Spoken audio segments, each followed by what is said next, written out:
Nigerian banks have turned in impressive figures in the first half of the year 2023 following the unification of the exchange rate windows. The engagements by President Bola Tinubu from the G20 meetings to the United Arab Emirates have continued to elicit reactions, especially the repatriation concerns that combined with other factors to push the UAE to ban Nigeria. However, relief seems to be very close as both presidents chart the course for resolution of the concerns, and this happened simultaneously with the IATF roadshow that seeks to deepen participation in intra-African trade, which held in Lagos, the commercial nerve center of the country. Breakfast is served from this end this morning, and also on the menu we have our very educative segment, Simplify This, and from there we take you to markets around you to show you the prices of commodities as the weekend sets in. My name is Leah Katung-Babatunde, welcoming you to this very creative episode of the program.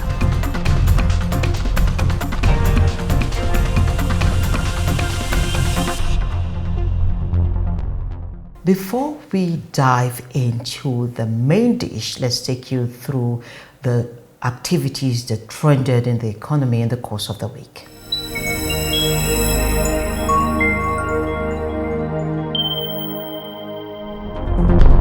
The biggest news for Nigerians this week is the meeting between President Bola Tinubu and his counterpart Mohammed bin Zayed Al Nahyan of the United Arab Emirates after the G20 meeting in India.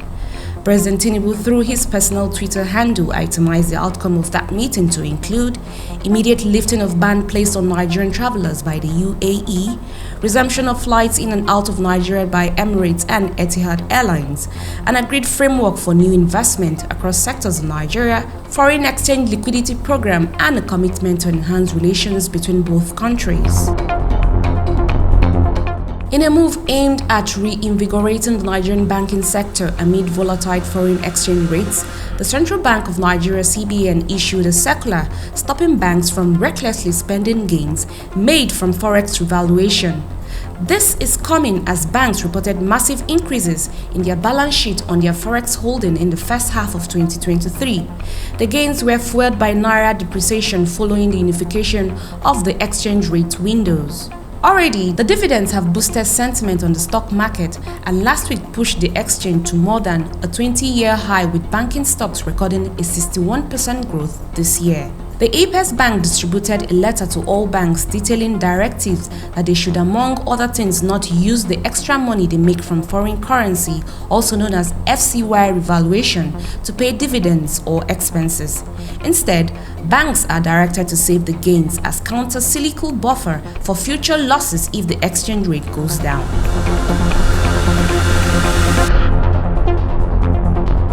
The Federal Competition and Consumer Protection Commission (FCCPC) has delisted 37 loan apps. This action is sequel to a sustained shakeup of the digital money lending space by the FCCPC, following persistent data breach and harassment of Nigerians by the lenders. The Commission says the delisted loan apps have been permanently deleted by Google from its Play Store. The Development Bank of Nigeria (DBN) says it plans to disburse 150 billion naira to micro, small and medium enterprises across the country. Chief Economist in DBN, Professor Joseph Nnana, disclosed this in an interview with the News Agency of Nigeria in Abuja. He said that the disbursement will be done through participating financial institutions for onward lending to MSMEs across various sectors of the economy, with a target to enlist 120 of them this year. Niger State is planning its first ever Green Economic Summit. Governor Muhammad Umar Bago says the summit aims to, among other things, attract local and international investors interested in green assets trading, green technologies, renewable energy projects, and sustainable financing initiatives. Niger State happens to have 10% of the total land mass of Nigeria. So we have to collaborate with our neighboring states, with the federal government, in the SAPZ initiative of the AFD, and also with the livestock investment program. federal government of Nigeria.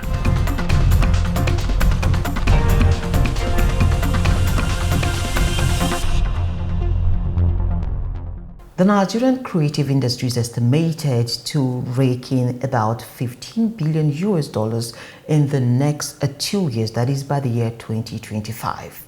The National Bureau of Statistics (NBS) categorizes that sector to include media, entertainment, lifestyle and beauty, visual arts, as well as tourism and hospitality. Now, creatives in the Nigerian space, like other entrepreneurs, have stamped their feet in the sands of history.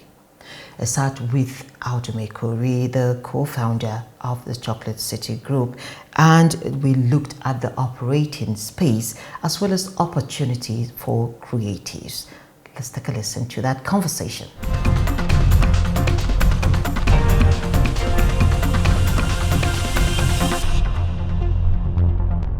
Audu Maikori is a man of many caps, a lawyer by training, an entrepreneur, social activist, and of course, a creative industry expert. He's the founder of the Chocolate City Group. I would like to welcome you this morning to this conversation.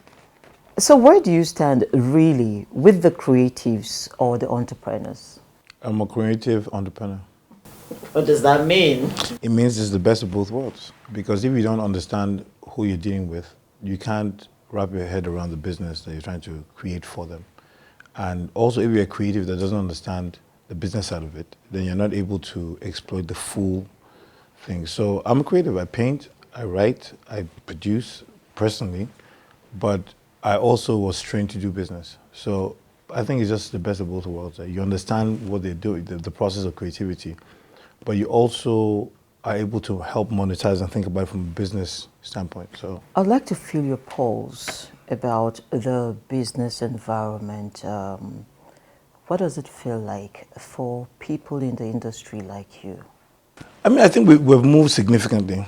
I was saying to someone the other day that we've never had this much interest and investment and financing available for the industry like today.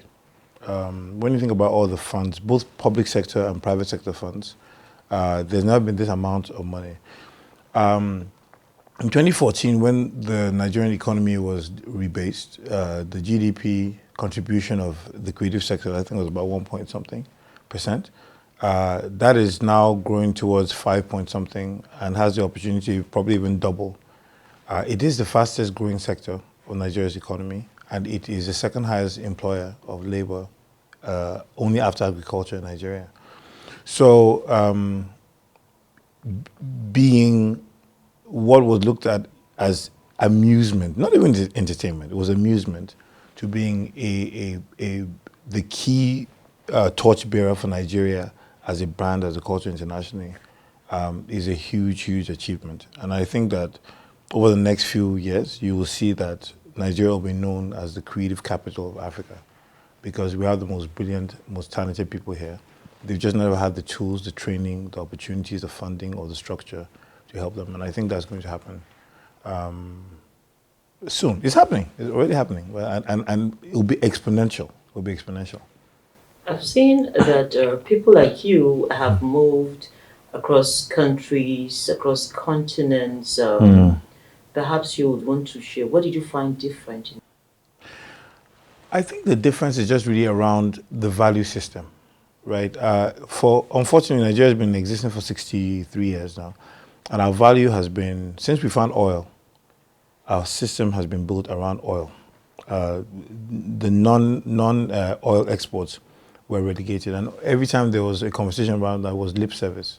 In these places, you understand how valuable the creative economy is. And in the UK, as way back as 2006, 2007, the creative economy was the highest employer of labor.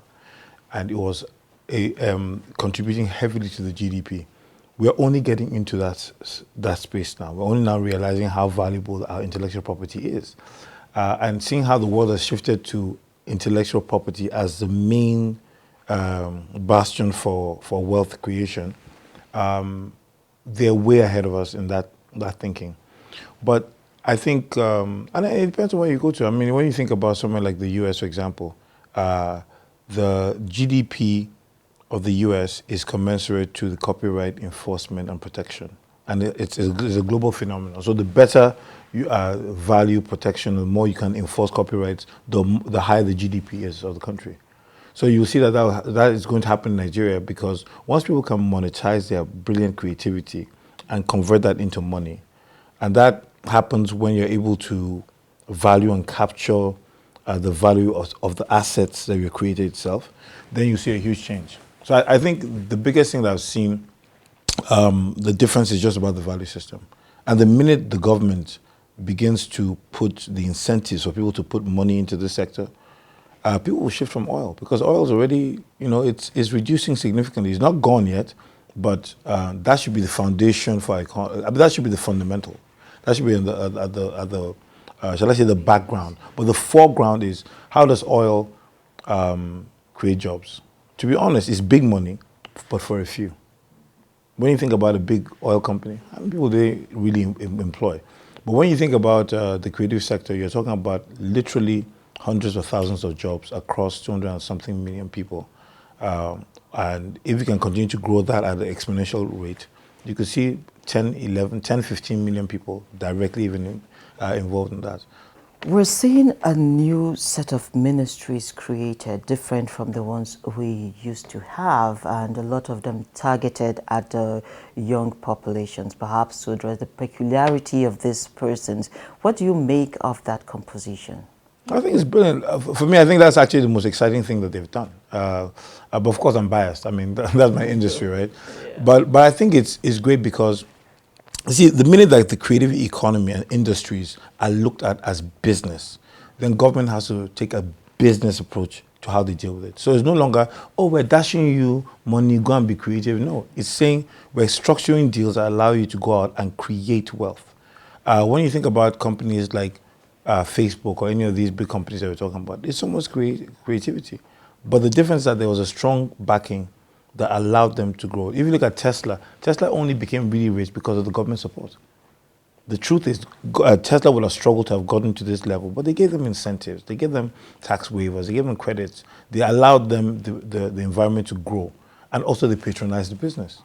So automatically, Tesla was able to become really big because of those things. So the Ministry of Arts, Culture, and the Creative Economy, for me, is the ministry to watch. I think there are two to watch. One around the innovation. I think that the trade and industry, obviously, is another one to watch. But the creative economy is a brand new agency.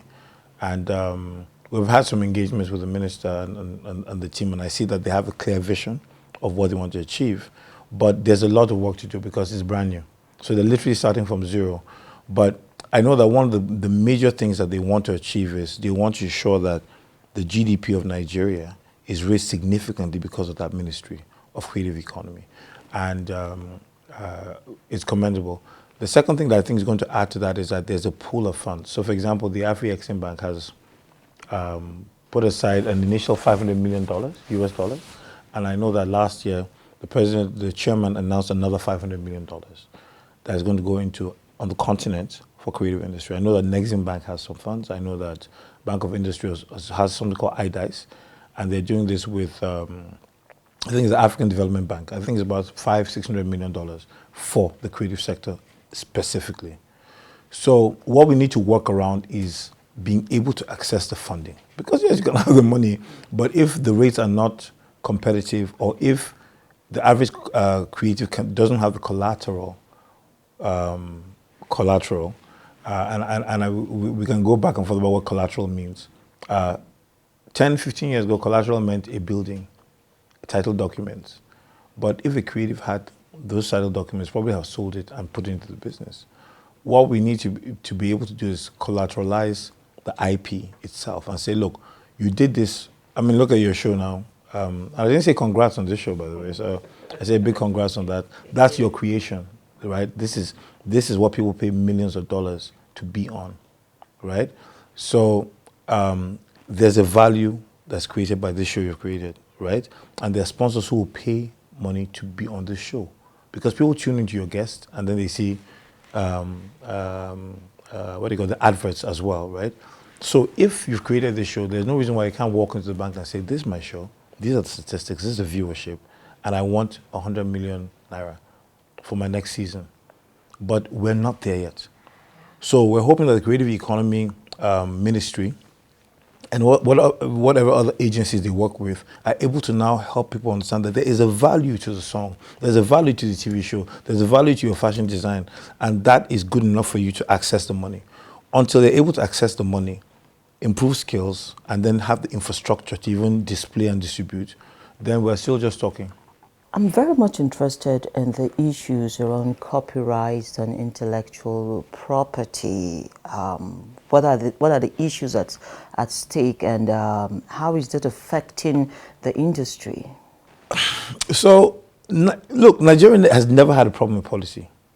It's never had a problem with policy because remember that we have some of the most astute people when it comes to policy drafting or experience in crafting policies. It's always been about the implementation.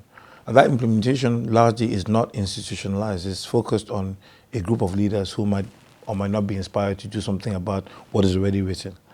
But if there was enforcement, we wouldn't be talking so much about that. But there's been a huge change, shall I say a significant change. The Copyright Act of Nigeria was enacted in 1988. So you can imagine that's long before digital and all these other things. So we've had this old law, and in 2023, in March of this year, former President Buhari passed that into law. And this has been something we've been working on for God knows, maybe 6-7 years, but thank God it's been passed.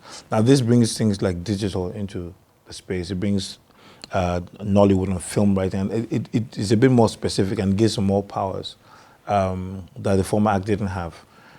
So we have the law, right? We have the law. So, but the question is, how do we enforce the law? The Copyright Commission, for example, is, I am sure, underfunded. Because the tasks that they have to do is a task that says, if this, let's say you design this dress you're wearing is designed by, I don't know, James or something, and I go and I copy the same thing and I use it, and he has a patent or you registered that design, then all you need to do is go to the NCC and you can file a claim with them, and they have something called copyright inspectors, who are police for all intents and purposes, that can go in and arrest people for infringements and charge them to court. But there's no funding for that. So you hardly ever hear of those instances, right? So that's one. When you think about even like e-commerce and people and online, you do your show and somebody goes like, there's a great show by Leah.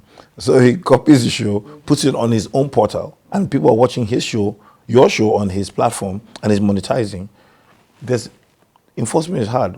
What's the equipment to take down the content? What's the process by which you can adjudicate who owns the content? So there's a lot of things that need to be done. But I feel that this government seems serious about the creative industries. It is clear from what they've done with the ministry, right? So with this ministry and with the right funding and the right collaboration between these agencies, you'll see a more tight, hopefully, a tighter enforcement and protection of copyright. Because remember, the whole creative industries is anchored by intellectual property. That's all it's all about. And if you can't protect that, then it's almost like saying you're running fuel stations and you don't have any gas tanks. So you have the fuel stations, but there's no gas to pull from. And the IP is the protector of that gas. And if you don't have it, anybody can come in and take what they want to. And so you're not going to make money from the pump because I can get it directly without paying for it. It's quite touching, and if we don't get to address these issues, what is the bigger picture looking like? I think that, so you talked about the AFCTA. It is at its infancy, but I think it's a great initiative. There are two things that I think are quite exciting about that. Is that one, you have a borderless connection at no extra tax cost to do business with other countries. For a country like Nigeria, one of the things that we've been blessed with is we have a stickiness. Maybe that's a word. It's a global stickiness that our culture tends to travel without, it's interpreted very easily. It's not the same thing for East Africans, for example, or people from other cultures. I'm not saying that they're not, but I'm saying that Nigerians just seem to be more viral in a sense. So it means that if you have a Nigerian product that's marketed well, you can almost sell it in every country or at least in most countries in Africa. That's great. Now that means that with the borderlessness, you don't have to pay as much money to do business in those places. But the second thing that I also know that there's something called PAPS, PAPSS, you know about it? African payment systems. Exactly.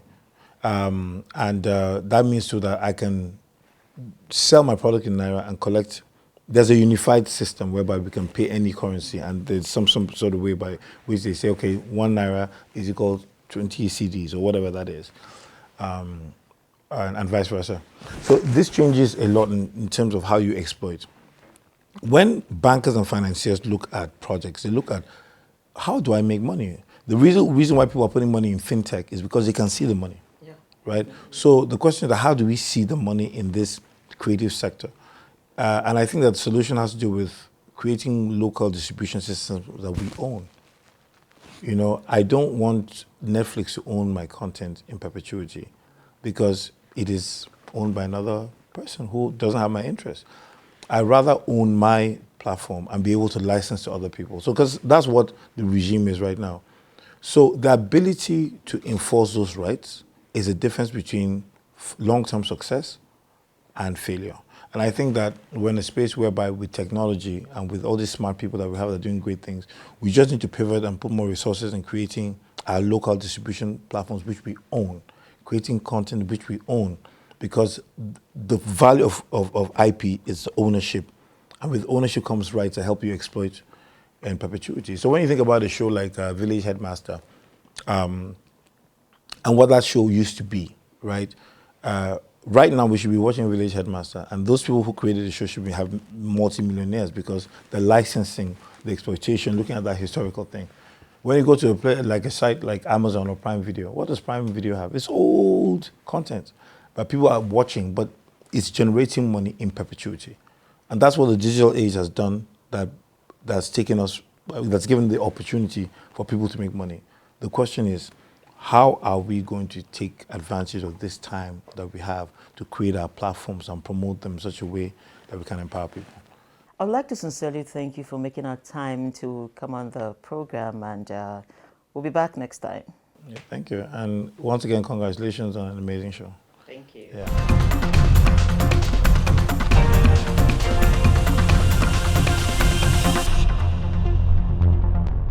Now, you may have been coming across some of these words in the business circles that you don't understand where they're coming from or how they're affecting you. Our word for this week is GDP, gross domestic product.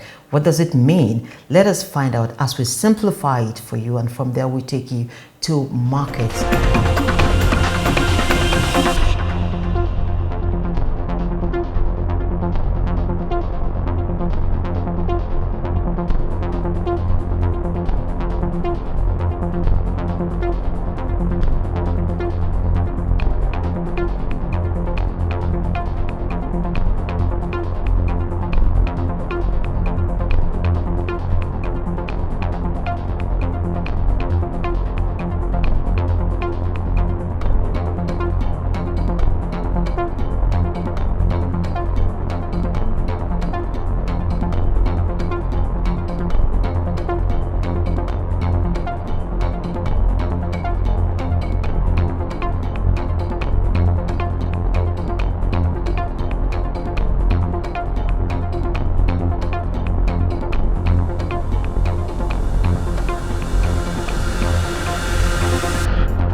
For more on rates in markets around the country, don't forget to log on to our sister website, www.marketnigertv.com.